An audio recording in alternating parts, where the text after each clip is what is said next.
કરીને બેઠો. આ ઉપાખ્યાન શ્રીમદ ભાગવતમાં આપવાનું કારણ જ એ છે કે જે ભક્તોને સમજાવે છે કે અજામિલે જે ભૂલ કરી છે એ ભૂલ આપણે નથી કરવાની કે હમણાં બધું કરી લઈએ પોતાના સુખ માટે, સાચું ખોટું ગમે તેવું, ગમે તેમ બોલી લઈએ, ગમે તેવા શબ્દો, ગમે તેનું અપમાન કરી લઈએ,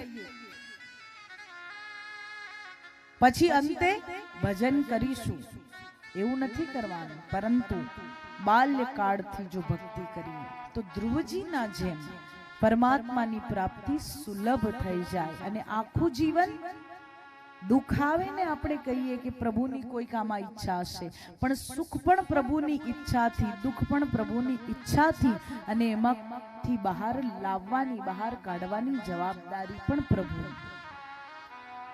અને ત્યારબાદ ધ્રુવજી મહારાજના જ વંશમાં મહારાજ વેન જે અધર્મી, અને એમનો અંત બ્રાહ્મણો દ્વારા થાય અને એમના દેહના મંથનથી મહારાજ પૃથુ કે જે પોતે ભગવાનના જ અંશાવતાર, જેમણે પૃથ્વી દેવીનું દોહન કર્યું છે, અને એ પૃથુ જ્યારે સત્સંગમાં જોડાય ત્યારે એક સુંદર કથા કહેતા સુખદેવજી મહારાજ એ પુરંજનની વાત કરે.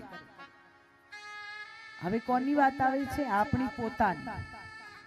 પુરંજન એટલે કોણ? આપણે પોતે. પુરંજન અને અવિજ્ઞાત નામના બે મિત્ર જે પૃથ્વીલોક પર વિચરણ કરવા નીકળે, અને પુરંજનને 9 દરવાજા વાળી સુંદર નગરી એટલે કે આ દેહ ગમી જાય. આ બ્રહ્માંડમાં અનેક આત્માઓ વિચરણ કરે છે દેહ છોડ્યા પછી મૃત્યુ પર્યંત, અને આપણને પોતાનું કુળ, પોતાના માતા પિતા, પોતાના ભાઈ બહેન, સગા વાલા, શત્રુ મિત્ર બધા નક્કી કરવાનો અવસર પરમાત્મા આપે છે. આત્માઓ વિચરણ કરે છે, પરંતુ એને મન થાય સંસારને જોઈને, એ આત્માને, એ જીવાત્માને મન થાય કે હું એ આવા ભોગ ભોગવું, મને આવા સંબંધો મળે, મને આવી માયા મળે. અને એટલે શું કરે છે? અવિજ્ઞાતનો હાથ છોડી દે છે. અવિજ્ઞાત એટલે પરમ કૃપાલુ પરમાત્મા. એ પરમાત્માનો હાથ છોડીને સંસારનો હાથ પકડી લે છે કે મારે તો જાવું છે, મારે તો જન્મ લેવો છે. 9 માસ ગર્ભમાં વાસ કર્યા બાદ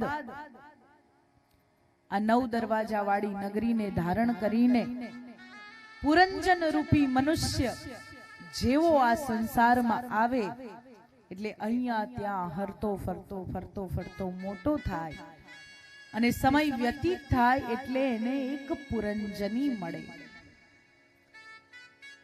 એક સ્ત્રી જેના દર્શન થાય, 5 ફેણ વાળો નાગ જેની રક્ષા કરી રહ્યો છે, પુરંજની સાથે પુરંજનના વિવાહ થાય, પોતાની પત્ની તરીકે સ્વીકાર કરે.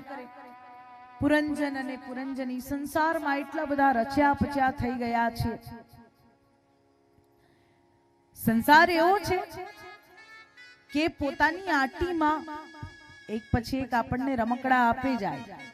સંસાર શું આપે? દેખાય આપણને સુખરૂપી રમકડા દેખાય એવા રમકડા આપે જાય. બાળપણમાં માતા પિતાનો લાડ, સંસારનો લાડ, ઓહો કેવો સુંદર દીકરો છે, આ છે તે છે. પછી મોટા થઈએ એટલે, થોડાક મોટા થઈએ એટલે મિત્રોનો પ્રેમ, એનાથી મોટા થઈએ એટલે પત્નીનો પ્રેમ, પતિનો પ્રેમ, એનાથી મોટા થઈએ એટલે બાળકોનો પ્રેમ, એનાથી મોટા થઈએ એટલે બાળકોના બાળકોનો પ્રેમ. એટલે સંસાર કેવો છે? રમકડા આમ આપ્યા કરે અને આપણે એમાં ફસાતા જઈએ. પુરંજન અને પુરંજની બંને સંસારમાં એટલા બધા વ્યસ્ત, એટલા બધા રચ્યા પચ્યા થઈ ગયા છે કે એમને પોતાનું મૃત્યુ નથી દેખાતું.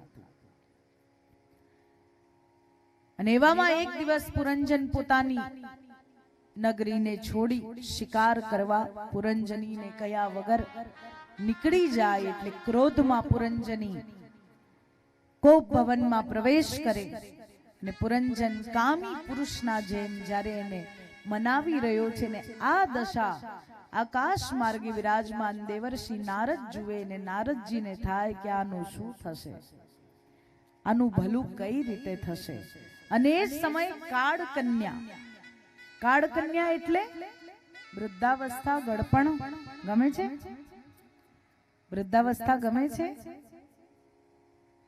ગમતી તો નથી, પણ શું કરીએ?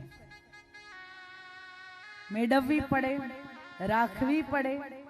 ગળપણ બહુ અઘરું છે. હા,